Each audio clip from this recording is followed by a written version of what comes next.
But we get something, they call it email apnea, but I think it's just screen apnea. When you're in front of the screen, there's something about it that your breathing changes, and you go to this really shallow, quick breathing rhythm. And it's a huge problem. It's very similar to sleep apnea. That's not how it got its name, but it's interesting to think that just something as simple as being in front of a screen subconsciously changes the rhythm that you're breathing at. And I catch myself all the time. I'll take a big breath and I'll be like, was I just holding my breath? Like, what's going on? I gotta get up and walk around.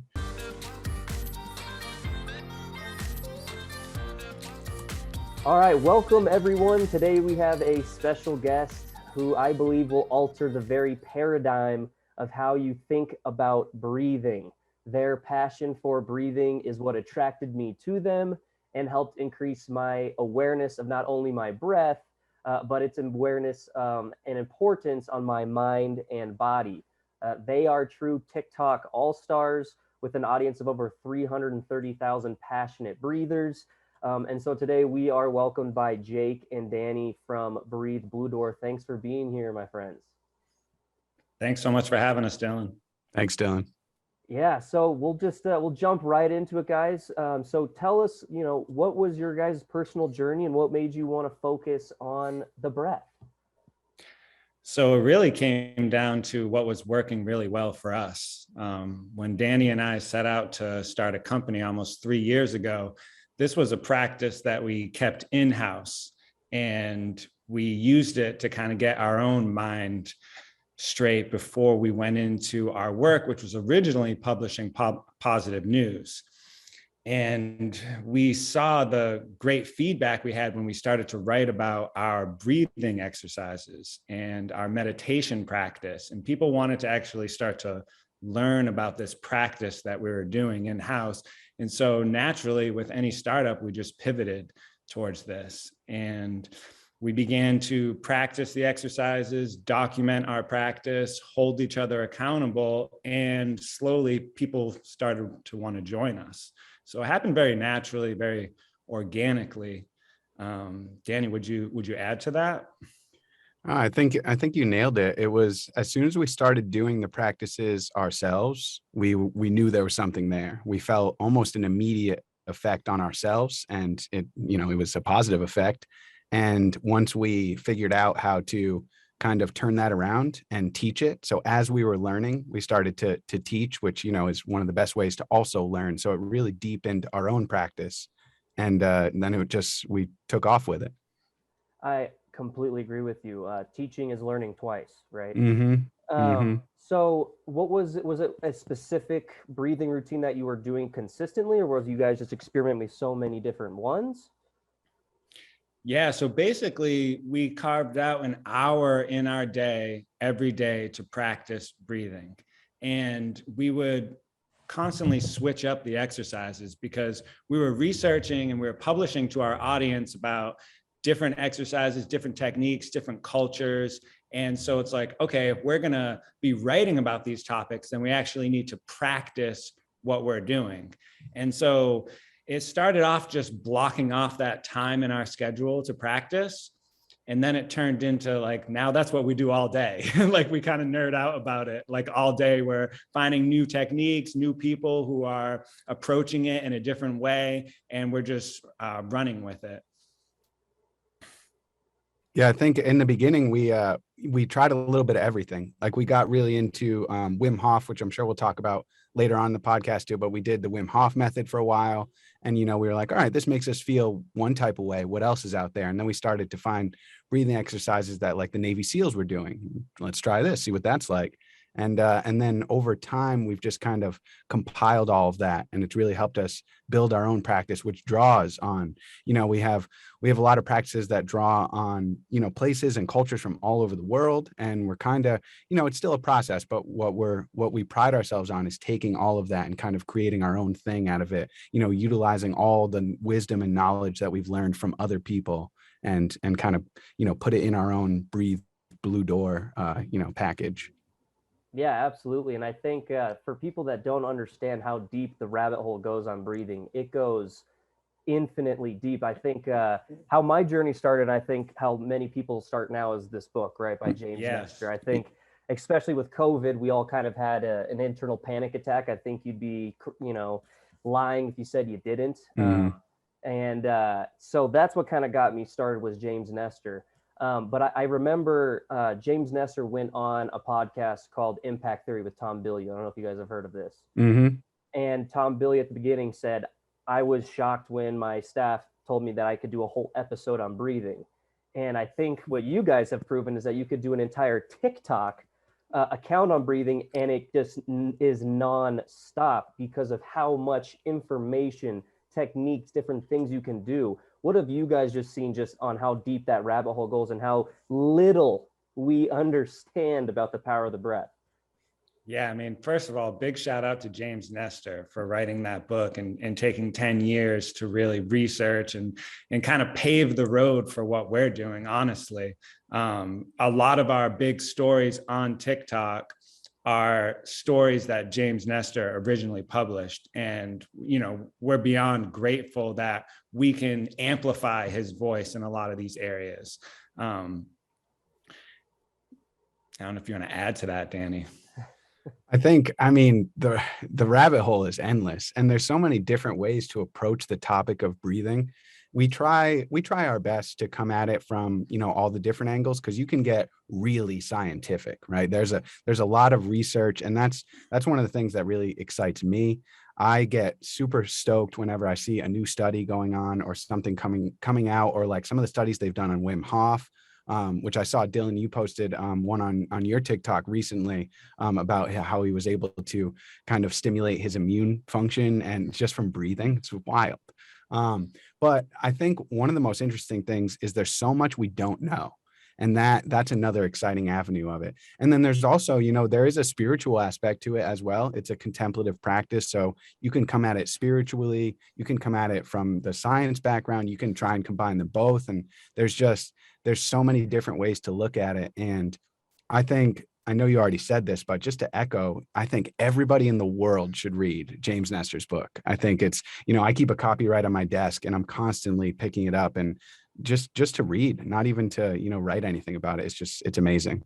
Oh yeah, absolutely. I mean, I go crazy on it. I have a whole Nice. I'm a crazy person on it. But I'm glad you brought that up because yes, the science about breathing is actually now starting to become something that we're putting a lot more time and effort into, a little bit more money's going into it, and the things that we're actually seeing on a cellular level is pretty crazy. I don't know if you guys saw it was on Wim Hof's website, but in 2019, the Nobel Prize for Physiology, how three guys showed that how our cells react to low oxygen and hypoxia, and how when your body feels low oxygen, it creates a thing called HIF, which is hypoxia inducible factor, and it actually forms new blood vessels and helps stimulate the production of new oxygen carrying blood cells. And so they won the Nobel Prize for that. And Wim Hof is kind of piggyback on saying this is how the method works because, as you guys mentioned, you do the Wim Hof. I did it this morning. You kind of feel what's the best way to put it? Like you don't have as much oxygen. And so that's kind of letting you into the cellular function of what's actually going on and why it's a good thing. So I think it's fascinating, the new stuff that we're learning just on the cellular level of breathing. Absolutely. Yeah, Oh, go ahead. 100%. Yeah, go Sorry. ahead. Yeah. And some, as you said, we're still learning, but if you do, and I've taken a bit of a deep dive, but you can dive as deep as you want on this. But if you do dive into some of the things that are behind Wim Hof, you start to uncover, like they've found markers for reduced inflammation in the brains of people doing the breathing methods, increased white blood cell and red blood cell production. You're also increasing your ability to react and withstand stress. So as when you sit in the retention phase of the Wim Hof and you feel that CO2, rising and that urge to breathe, working with that and staying in that space has shown to improve stress threshold, across the board. So you're talking about military people or people, first responders, people who deal with these really stressful situations, they can improve their ability to, get it done under pressure by practicing breathing. And that's just, it's wild. Absolutely. And so, okay, I want to get your guys' honest opinion on this because I'm fascinated with the idea of breathing being such a staple in our everyday lives that I think it should be a class at school like math and reading. I think it should be something that is almost mandatory for an employer. What are your guys' thoughts on that? Absolutely. I mean, it's so what we teach is a combination between breath control and mindfulness, because it's kind of like two ends to the coin. Like you need to understand both if you truly want to excel in the practice, because you use the breath control as to build up your concentration. And then really the goal is you want to be present. Like you want to be calm and you want to be at peace with yourself. And so we're using the breath to create a physiological change in your body that allows you to relax in order to create this feeling of peace, this feeling of presence, this feeling of mindfulness. And so when the further down the rabbit hole you go, you start to realize that, like, okay, you go back thousands of years, like what was original yoga? What was the purpose of this original yoga? Well, depending on where you go, a lot of the times it's to survive. And then once they figured out how to survive, it's like, okay, now they're constantly worried about things that don't exist. Now it's to be present. And so it's really interesting, like the deeper you go into the practice, it really just comes down to like letting go and just being present. And you can kind of use some tricks with the breath. Like as far as teaching it in school goes, it's like everyone should understand that if you want to relax your body, you want to extend your exhales. Like that's like basic 101 stuff that we didn't learn until we were adults. You know, like little techniques like the physiological side, like that's something that your body does naturally. Like if you notice, like if you're ever crying, like you'll take 2 quick inhales and you'll let out a sigh. It's a natural sigh, something our body does naturally, that if we know this little breathing technique, when we do get stressed out over something that could be artificial, something in our mind, then we can do this sigh a few times and actually relax our body with the goal of being present. Yeah, that was really well said. And on the science aspect of that, I got to give a shout out to Andrew Huberman. Dylan, I'm sure you're familiar with Huberman. He's a neuroscientist out of Stanford. His main focus was eyesight, but now he's starting to dive into the breathing. And from his lab, they did a breathing study, and they found that staying mindful during the exercise is that's a part of the exercise. And if you're not doing that part of the exercise, like if you're just doing the breathing and you're not there and paying attention to it, you're missing out on a huge chunk of the benefits. And I mean, Jake and I grew up together. We've known each other for 20 years. We went to school together, and we look at each other all the time and we're like, why didn't we learn this in school? It's mind-blowing. It literally is mind-blowing. And as you read more literature and you explore other cultures in other countries, you realize that it's a big practice, especially starting with kids that are, between 3 and 8, where they're being taught that your breath is your rudder to your state of being. And I heard that for the first time when I was like 26.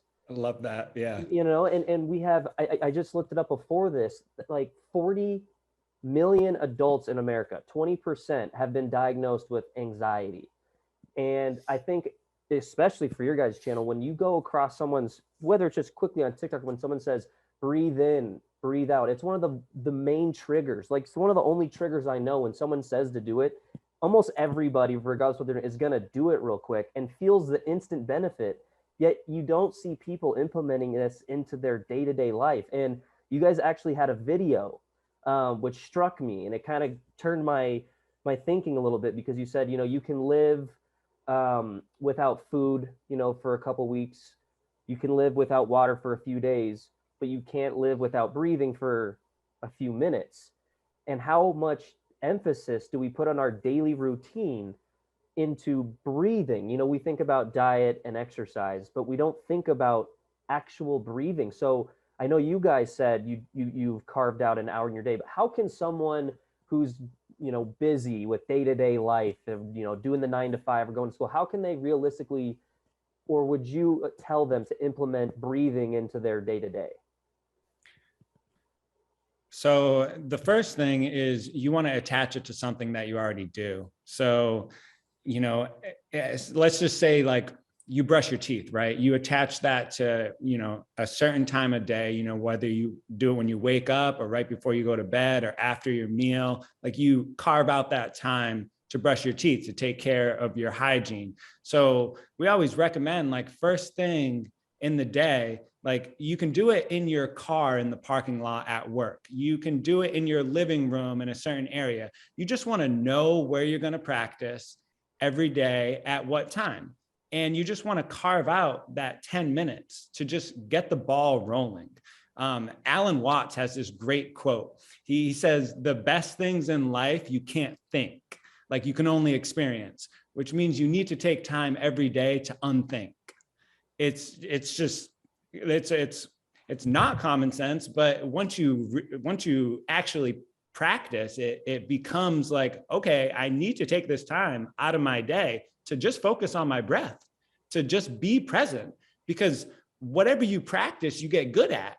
And so if you just take just a few minutes out of each day and you just attach it to something that you already do, like if you have to work 5 days a week, well, you need to attach 10 minutes before you go into work. And I'm sure if you look at the screen time on your phone, you can take 10 minutes from something that you're doing. You know, like I don't want to look at it. Right. We all can figure out the time. We have the technology to figure out the time, and we can use our phone to do it. There's, you know, tons of apps to do it with. And we created our own version to do it because it's like, we just saw a niche, like we needed to create it for ourselves first. And like that's where we started. It's really comes down to like, take care of yourself and then you can take care of the people around you. Yeah, 100%. And I think the hardest part is getting your foot in the door, is starting. And once you start it, like the way that you feel after just one breathing session, it's going to make you want to keep going. But it's just like getting to that first one. And I think that, you know, that's a part of where we focus, is how can we interest people? How can we get them interested enough to do one breathing practice, you know, one breathing exercise? Because the exercise speaks for itself after that. It's, you know, it feels so good. Danny, you are giving me great segues into my next question, so keep it up. But yes, you're absolutely right. I think your guys' content does exactly that. It gives you the knowledge and how actually implementing breathing is like life changing, and how anybody wouldn't want to just be like, okay, I need to maybe implement this in. And then, yes, once you start doing it, oh my gosh, the anxiety starts to dissipate. You get a little bit more confidence, right? Because when you understand how you can stop a panic attack, or how you can control your anxiety, whether you're on a first date or you're public speaking or you're about to make your first TikTok, it just gives you some sort of empowerment, right? At least for me, it does. Absolutely.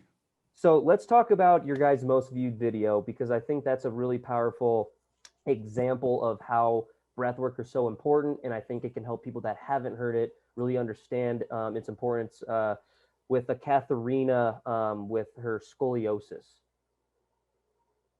Do you guys want to? Yeah. So the point of that video is to show you the power you have to change, you know, your ailments, because a lot of us have a lot of different ailments. And one thing that we look over is when we're able to put our body in a state of calm, rest, and peace, we're able to heal ourselves. And this doesn't go for, of course, the situations where you just, you know, there's situations where, you know, you can't grow back an arm or something, you know, but the Katharina Scroth video shows that you can actually straighten your spine, and she proves it. And she actually does it for hundreds to thousands of other people. And it's a well-documented story. And so when we first heard that story, we was like, we need to share this, because she's using a combination of breathing exercises, breath control, and yoga, and also the power of belief that she can do it. And of course, she has people around her that believe in her as well. And that's something that's super powerful. Is Danny and I were able to progress in our practice so well because we held each other accountable. And so this is a practice that you can very much do on your own without anyone there to guide you. But when you have a community that can kind of hold you accountable and you can kind of discuss progress with, you can accelerate a lot faster. I think one of the things that was so powerful about Katharina's story too was the fact that the entire government said that she was lying. They called her, they called her a fake, and she didn't care. She kept going. She opened up clinics, free clinics, and people were coming from all over the country. And then at the end of it, she was awarded, I think it was the Merit of Cross, or the Cross Merit, which at the time was the highest, recognition in the country at that time. So it was, it went from, you're lying, you're a fake, to, wow, you're actually probably the most influential person in the country. And, that was over a period of, 20, 30 years.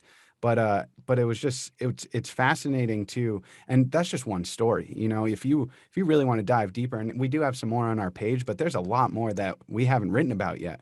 If you start to dig the stories of people healing themselves with things like breath work, meditation, yoga, cold therapy, it's just, it never stops. And anecdotally too, if you hop on any platform, Facebook or whatever, you'll find groups of people, who have come together sharing their stories, and they don't care if nobody believes them. They don't care, because they know that it worked for them. And it's so powerful to go through and find stories like that. I agree. And I think, and that's what I'm so passionate about, because that's kind of what my entire platform is about. I know that's what your guys' platform about is about empowering people to have the knowledge and the skills within themselves, right? To do the things that they want, whether it's health, whether it's wealth, whether it's building a career or a life that they want. It seems when someone heals themselves, it's not innocent until proven guilty. It's the other way around, right? Where people, the medical community, see them as kind of liars first. Do you think that this is just like natural human assumption behavior, or do you think there's a little bit more on purpose to discredit this stuff? I personally think it's a little bit of both. What do you guys think about that? Well, there's a lot of apathy in the world right now, and people believe they're stuck. There's nothing they can do about their situation and their problems. And I think this practice actually helps solve that, because this practice cultivates love and joy and peace in your life. And when you're feeling these very strong emotions, you start to feel less depressed, less apathetic towards life. You start to believe in yourself, and you're more likely to believe in these stories. So I'm just compassionate for people who don't believe, because they just haven't been shown the right way to think about these things, and that there are other ways to think. Like, you can change your state of mind, and you can use a simple practice to change your state of mind and improve the way you feel about these things. Yeah, I think that's spot on. I think, apathy plays a big part. I think it's also, it's good to have a healthy dose of skepticism when when you're listening to stories. There are certainly fake stories out there, and it's I've seen a lot of them myself. And then when you spend time on social media, of course you come across things that aren't true. And I think that over time, there is some human psychological tendencies to that becomes ingrained, and then you see something and you're kind of like, oh no, this can't be true, this has to be fake. And then you can get mad at the person who's posting it, why are you trying to trick me? And there's a lot of complex emotions involved. But there's definitely some innate, human psychological tendencies that lead us to be like, whoa, I don't know, back up, where's the proof? Yeah, you know what my favorite thing about breathing is it's free. Yeah. It's Yeah. completely free. You can do it on your own, you can master it. And if you have good coaches like you guys following your videos, it's something that you can just do at home for free. And I think that's kind of some of the stuff that you see with, at least in my experience with the medical establishment, is they don't really like the things that are free that people can do at home. Absolutely. Let's talk about nose breathing. So I have a video that I shared about nose breathing from our good friend James Nestor. What do you guys have seen nose breathing in your life? I've started implementing it with my workout, and I notice every day I can go just a little bit longer breathing through my nose before I have to eventually take that big breath through my mouth. What's your guys' experience with nose breathing? Yeah, to me, it just makes sense. It's just, if you look at the way your body is designed and, what's this nose for here? It's going to filter and warm the air, and your body's going to do a better job of absorbing it. That it just seems like, okay, this is what I should be using. Danny can talk more about the science of it. Well, I mean, for me myself, when it was really after I read James Nestor that I wanted to switch to nasal breathing. And I think for the most part, I was already nasal breathing. It's hard to remember because I wasn't paying attention. Yeah. Most people don't. I don't think we were conscious of it really. Right. Exactly. So when I did go to consciously make the switch, it was a little difficult for me because I have a broken nose. It's hard to see in the camera frame, but I broke my nose when I was, I don't know, 12 years old playing basketball, and I never got it fixed. And I just thought it wasn't really a big deal. And after I read the book, I was like, oh man, this is a huge deal. It kind of like made me anxious to think about it. It's like, I need to get my nose fixed. But I did, I did some of the exercises. There's another author. He wrote the Oxygen Advantage, Patrick McEwen, and he talks about how to decongest the nose pretty extensively. So I've done some of those exercises and they do help, but just honestly, just like forcing myself to use the nose helped a lot. It's definitely cleared some space, and I'm able to breathe through my nose pretty much all the time now. And excuse me. And then and when you're exercising, I love how you said that, Dylan, because I've noticed the same thing with myself too. So every morning I do a 2-mile walk in this like kind of canyon area with my dog. And, you go down into the canyon, but you got to come back out. So you have to hit the hill at some point. And I only breathe through my nose when I go up the hill. And I started this maybe, I don't know, 6 months ago. And when I first was doing it, I couldn't make it all the way up, just breathing through my nose. I would have to breathe through my mouth. And now it's like, it's nothing. I can make the whole way, and I'm not even out of breath when I get to the top. And, you see this in scientific studies too. They can replicate it. There's a famous US Olympics coach, John Douliard. I think we have some videos on him on our page as well, but he trained cyclists to only breathe through their nose. And then they ran, some pretty extensive studies on them. And they were showing how the breath rate was actually dropping down when they were breathing through their nose. So they were breathing less, but the heart rate was at a better place. They had more oxygen diffusion in the blood. Like the breathing through the nose not only gave them more endurance, but it actually, allowed them to operate at a much higher level, peak performance. And, that's just one study. And I think that the more people learn about nasal breathing, the more it's like Jake said, it makes sense. It totally does make sense. And I'm so glad. Oh, no, first of all, I'm not glad that you have a broken nose. I'm sorry to hear that. You brought it up, and I forgot that when I made that video about nose breathing, I'm not kidding you guys, the number of comments that I got, it has to be in the tens of thousands of comments of people talking about how they had deviated septums, or how they had broken their nose, or how they can't breathe through their nose because of allergies or this or that. I was just shocked by the sheer amount of people that can't breathe through their nose for one reason or another. I was blown away by the number of people. Have you guys heard this on your end as well? Absolutely. It's always one of the top comments, and you have to be empathetic towards that, because everyone has a different starting point. And if it's not something you've been doing your entire life, then it's very difficult. It's your breath. Like, losing your breath is very stressful, and it can make you very anxious.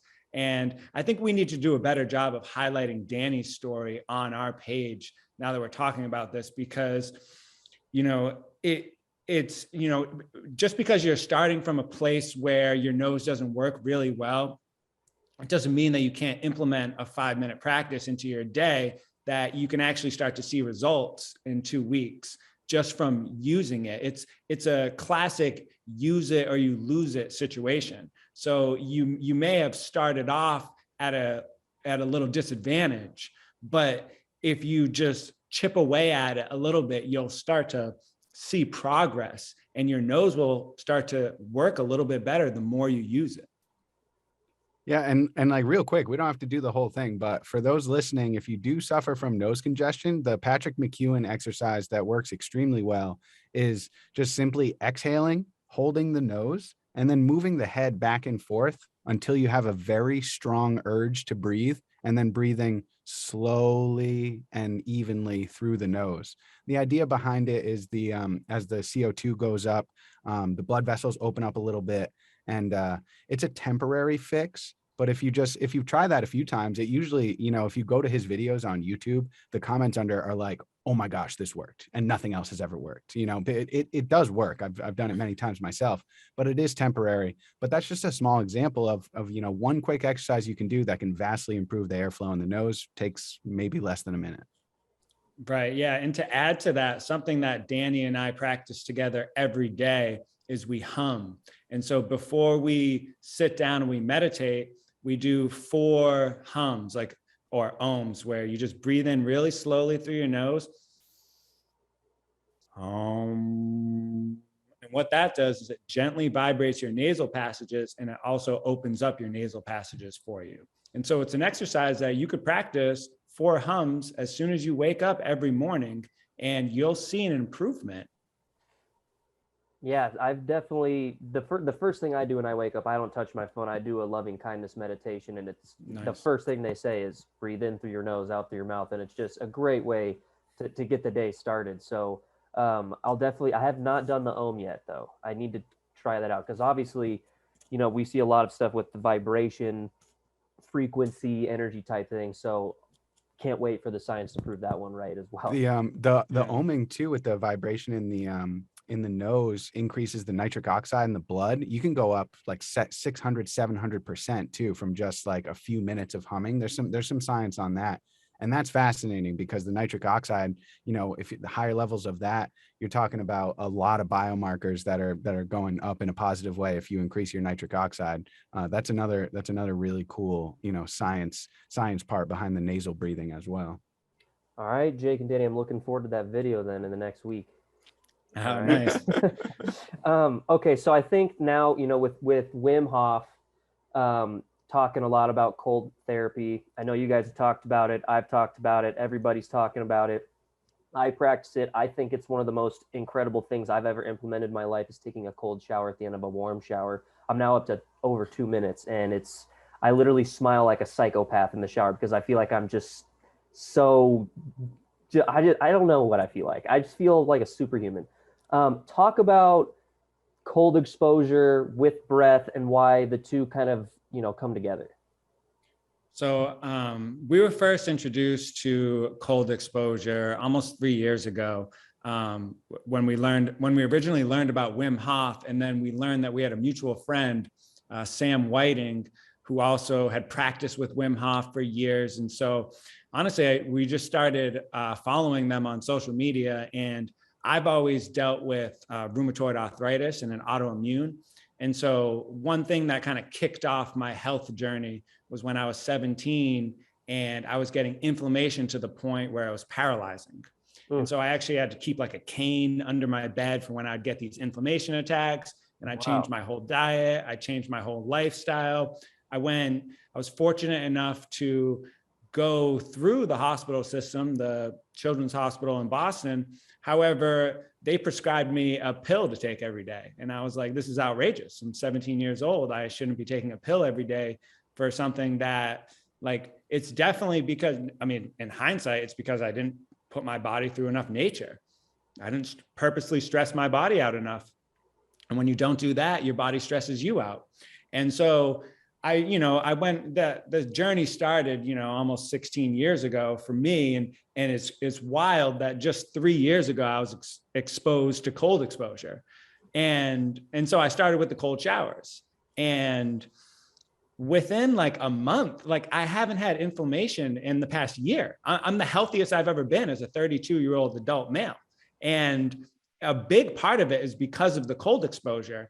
And there's something that it does to kickstart your immune system. And the key to the cold exposure is you go until it feels great. So just the way you described it, you're doing it absolutely right. Like the time to me doesn't really matter so much as, okay, you get into you expose yourself to the cold. You need to calm yourself down through your breath. You need to take deep breaths. And you can take it a step further. If you're a visual person, you can literally close your eyes and visualize a furnace, and you breathe until your body is used to the cold. And then that's how you know you've completed the exercise. And then you get out and you feel great. And there's another flip too, is a lot of people are cold throughout the day, and they take a hot shower in the morning, and then they're cold throughout the day. Well, guess what? If you start to flip that, if you take a cold shower in the morning, you're not going to be as cold throughout the day. You might actually be warm throughout the day because you're training your body to adapt. And our bodies can adapt. Like when we believe and then we actually do the thing that flips our physiological, like with, excuse me, it like gives us that physiological switch in our body that, okay, our immune system can handle this cold, and it just kickstarts your metabolism, everything. It reduces your inflammation. It's mind blowing that I learned about this 3 years ago. It's absolutely mind blowing because I've been on this journey my entire life to cure my inflammation. And it just came to me through like a connection like that. I agree with you. I think that is crazy. I too have an autoimmune disease. I have psoriasis of the skin, and it completely helped my skin tremendously when I started doing cold showers. So that's my personal reason outside of anything else that you want to attach to it, even though there's so many profound effects. It's for my autoimmune disease as well. And again, why we're learning this stuff at the ages of, late 20s is it's shocking, but I'm glad that there's more folks like us that are bringing awareness, echoing these words of Wim Hof and James Nestor, so that people, hopefully they watch when they're younger or their parents see it and can understand that there's way more. I don't like the term alternative. I think it's the primary, but ways of healing yourself and, giving your life just a better opportunity to flourish and have better health. Absolutely. So, Danny, anything you want to add on to that? I mean, just again on the science aspect, some of the science that's coming out on cold therapy is absolutely fascinating. It's still in its infancy, but and I'm not an expert, but I've read some of the studies that the biomarkers for inflammation are getting way down. You're getting more T cells, which are the important immune cells. And it's just, we don't really understand, the full process of it yet. And I'm excited for when we do, because I think that's something that's a lot easier than like taking a look at, the inside of our brain when we meditate. That's something that's still a little far away. But as far as cold therapy, that's a little bit easier for us to test and measure. So I'm really excited to learn, what's behind that. And I think that it has a lot of psychological benefits too that people don't necessarily realize either. Like when you're subjecting yourself to the cold like that and staying present, not going somewhere else and not taking yourself out of it, when you're staying there, there's something profound. And Wim talks about that all the time, how I think one of my favorite Wim Hof quotes is he's getting interviewed and he goes, "I hate the cold. I hate it." And it's just, because everyone expects him to love it. And he's like, "I hate it." And that's why, that's why I do it, because I hate it. And it's just, there's some really strong, psychological benefits from doing something that is not enjoyable, but finding enjoyment in it. That's, there's something special there. Yeah, absolutely. It's instant feedback, right? It's the one thing that you do where you're like, whoa, I'm doing this. And then if you overcome it, then the regular things, the remedial tasks they have to do the rest of the day, you go, okay, well, I sat through a pretty gnarly cold shower. I think I can handle this too. And then also, now that I'm thinking about it and listening to you guys talk, it is where you actually really focus on the breath, because that initial shock, I'm thinking back to like, a couple months when I first did it for the first time, that initial shock when you get hit with cold water when you don't want to is, Yeah. it's that deep, deep breath. So yeah, I think they go hand in hand. Okay, I want to ask one more breath question, then I want to get into some TikTok stuff here. What would be like the if you could have the whole world do a breathing technique, what would it be? What would you tell them to do on a day-to-day basis? On a day-to-day basis, pay attention to where you can feel your breath. And like in the body, like in like an organ, or what? Either on the tip of your nose or the rising and falling of your abdomen. Pay attention to where you can feel your breath, extend your breath, take longer breaths, and sit with it. And the first practice that you can do just completely on your own, you don't need to watch a video or listen to anyone do this. You can sit and you can follow where you can feel your breath. So I always recommend the tip of the nose or the upper lip or the back of your throat or your abdomen going up and down, or your chest going up and down. And without straining yourself, follow your breath for a complete cycle and just follow it in and follow it out. See if you can do 10. See if you can get yourself up to doing 10. And each time you get distracted, just bring yourself back. Because what you're doing is you're training your concentration, you're building up your concentration, and you're training your little attention muscles in your brain, which will help you become more present, which will improve every single aspect of your life. I like that. That's a good one.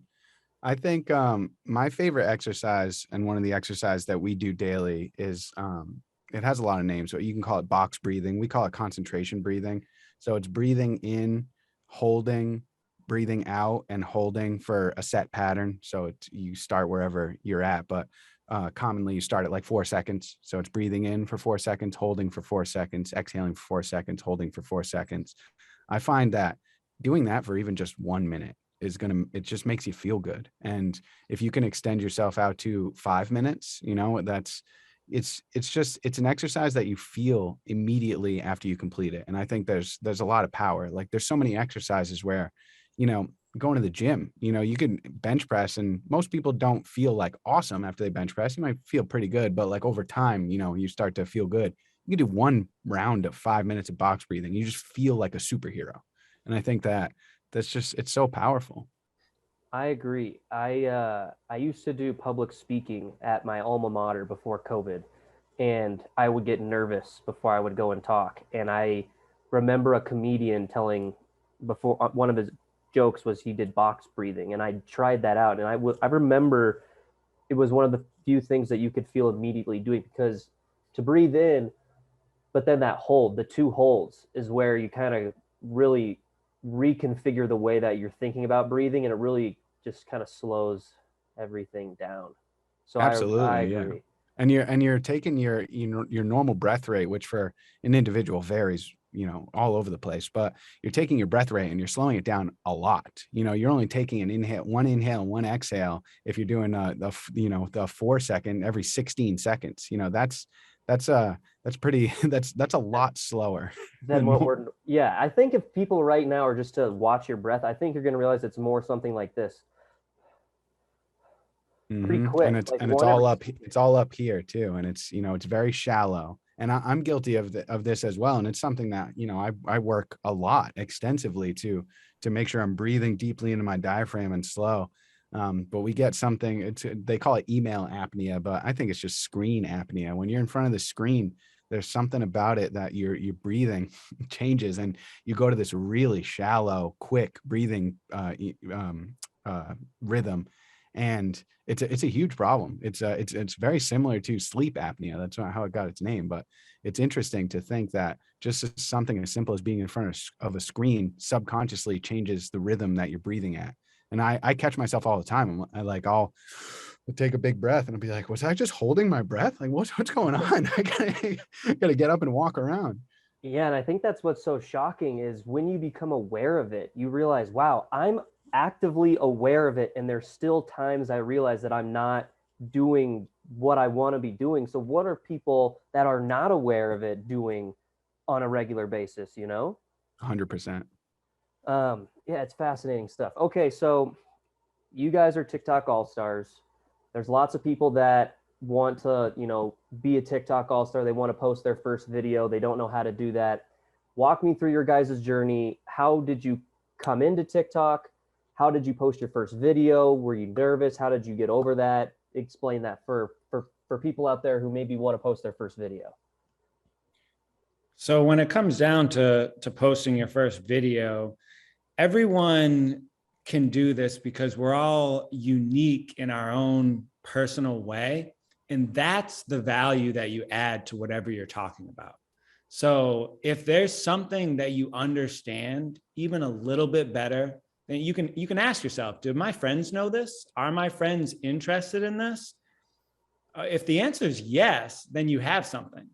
And no matter who you are, you bring something unique to the table because everyone likes to learn from people that look like them. And there's people that look like us. Everyone has someone that looks like you or sounds like you. And so you have an audience right there built in. And the biggest thing about it is just taking the first step and remembering that TikTok's not going to show your video to people who don't want to see your video. And so, they know they have a lot of information on you and they understand who you are. And so if you're going to make a video and you're worried about like upsetting someone or doing this or doing that, really the focus and attention should be on, does this make me a better person? Is this good information that I want to share? Do I want to share this? Does that thought keep coming up in your head where you want to be a creator? You want to share this message? Then that's your answer right there. If it keeps coming back to you and then you need to put yourself in the right state of mind where you're confident about your ability. And then you just need to take the step and share it. And everyone has to start somewhere, I posted my first piece of content almost 8 years ago, and it's nerve-wracking. But let me tell you one thing, as embarrassed as I was about the videos, I don't give a damn about anything I've done in my past. Like, it doesn't matter anymore. Like, just remember that your future self is not going to care. Like, just get out there and do it. And like, it's way cooler to embarrass yourself now. In the future you can talk about how you used to embarrass yourself, if that's what you need to do to pump yourself up and do it. And it's way cooler to say that you did it, even if it is embarrassing, like. I like that. Do you guys have a procedure that you follow? Is there like a standard that you have, or is it just kind of random? So the main thing is, if it catches our attention, if it catches Danny's attention, if it catches my attention, then it's a good piece of content. And then we want to learn about it. If we need to practice it, we practice it together. And then we'll write about it. And Danny's a master writer, and we'll turn it into an engaging story, because if we can't tell it in a way that engages people, then we don't have a story. And so we'll go back and forth writing on scripts, and then we'll film it and we'll go over the film footage together. And if it interests us, we know, since, like Danny said earlier, we've been friends for like 20 years, and we have a lot of other friends. Like, we know if something interests us and we want to tell each other, then we have an interesting story. And so that's kind of our framework around it. And then, of course, with the Breathe page, we want it to be related to breath work, to mindfulness. And, you can go as deep down that rabbit hole as you want. So we'll never really run out of content for us to share. It really just comes down to whether or not we stay interested in it, which we chose this specifically because this is the most important thing. And we could never not be interested in this. Like, how can you become more interested in something than the present moment? Like, that's the only thing we have. Yeah. And to use the breath, that's something that we all have in common, so we can connect with everyone over the breath. It's like equivalent to like music. Like, everyone can connect over music because you just hear the frequencies. Like, we all have breath and we can all connect over the breath. Absolutely. And I think, to anybody watching, it doesn't matter what you post. It could be something about the breath. It could be about how you love puppies. There's always going to be people that do not like it, that say something negative. It is crazy. You would be surprised. So don't let, you know, someone saying something negative get in the way of posting, because that is going to happen no matter what. Yeah, I'm sure you guys have dealt with it with the breath. I'm sure someone said, I don't breathe. I don't need to breathe. You know? Well, a lot of people have a problem with it being our business, and they're like, what are you guys selling air? And it's like, no, we're teaching you everything you need to know for free on TikTok. You can have it all right now. And if you want accountability, if you want professionally produced exercises, then yes, we are teachers and we do charge for that, and we do need to make a living. Listen, if we didn't need money to survive, we wouldn't charge anything. We would give it all away for free. We would just work on it and give it all away. Like that's ideal. And luckily this is an online business where we can charge a very low cost for this, because as it scales, you know, our lever just gets longer, where, you know, teaching people online, you know, it's the same effort for us to teach 10 people as it is for us to teach 100 people. And so the more people who join, we can actually start to lower the price. And so, which makes it a fascinating business model. And it's our way of doing good for the world. Yeah, I always think it's funny when people first, I was dying. I thought, oh, what are you guys selling, air? Because Yeah. it's true. We get that all the time. Someone's But like, what's next? Bottled water? Yeah. We're like, they already sell that. Yeah. I They're think, creative. Sorry, These Dan. trolls yeah, are creative. right. I think it's funny how, you know, because there's a lot of creators, specifically on TikTok, who are doing similar things. You know, it could be a yoga instructor, it could be, you know, whatever, an author trying to sell their books. And people get mad, but I think that all goes back to what Jake was saying before about the apathy and people feeling stuck in their own situations and feeling like they can't do, you know, what they really want to. And if they see someone doing what they really want to, it's upsetting. And I'm compassionate for that. I totally understand, because I've been in those positions, you know, where I was doing what I didn't want to do. And, you know, it's not easy to branch out and do what you actually want to. And so I totally get that. And I am very sympathetic, but you do, yes, what, to echo what you said, Dylan, if you, no matter what you're posting, there's going to be someone that's upset about it. And if you just have to smile, you got to laugh at it. That's the only way to survive in the space, is no matter what social media you're on, you got to laugh at it. Yep. Yeah. And by the way, anyone who wants our program and can't afford it, we would happily give it to them for free. 100%. It costs us nothing extra to do that. So if someone were to just drop a comment and say, hey, I really want to get started, but I can't afford the monthly subscription, we will literally email you a free subscription, because we don't want to keep this practice from anyone. And that's why we do put most of our exercises just on TikTok for people to do. But we understand that, you know, doing mindfulness exercises on a social media app is a little bit of a paradox. And so we built a website, we built a separate area where you can separate your practice from social media. And that's where we teach our practice, and that's where our program is, and that's where we have our private Discord channel, and we, you know, have the website that you can save on your home screen and just access it from your phone like an app. You know, so that's our true intention behind this, is we want to be advocates of well-being, of peace, of joy, of love, of all the greatest, highest energies there are. And it feels really good to help people. And so that's why we do it, you know? I think anybody that watches your content can literally feel that through the video, that you guys are here to literally just help and give. And the fact that you're willing to help someone who really wants to go down this journey, maybe they have a deviated septum or a broken nose, right? And just needs that extra push or that coaching help, is really awesome to hear. You can find these amazing gentlemen at Breathe Blue Door on TikTok, bluedoormedia.co, Blue Door Media on Instagram and YouTube. They're all over. Their content is amazing. Thank you guys so much for being here. Is there any last thoughts you guys wanted to share about the breath or anything on your mind? Dylan, no, thank you so much for having us. I don't know if Danny has anything else to share. I just feel really, really grateful that you brought us here on your show. Thank you. Yeah, this has been phenomenal. And I think, I think we nailed home everything that we wanted to say. And just thanks to anyone who's listening or watching. And, you know, I'm super grateful as well. Awesome. Well, hey, appreciate your guys' time. It was amazing. I learned so much. We're gonna put some of the stuff on TikTok so that everyone else can learn as more. And with that said, everybody have a great rest of your day, and remember to breathe in through the nose and out through the mouth. Thank you, Dylan. Yeah, one final breathe from the guys at Blue Door.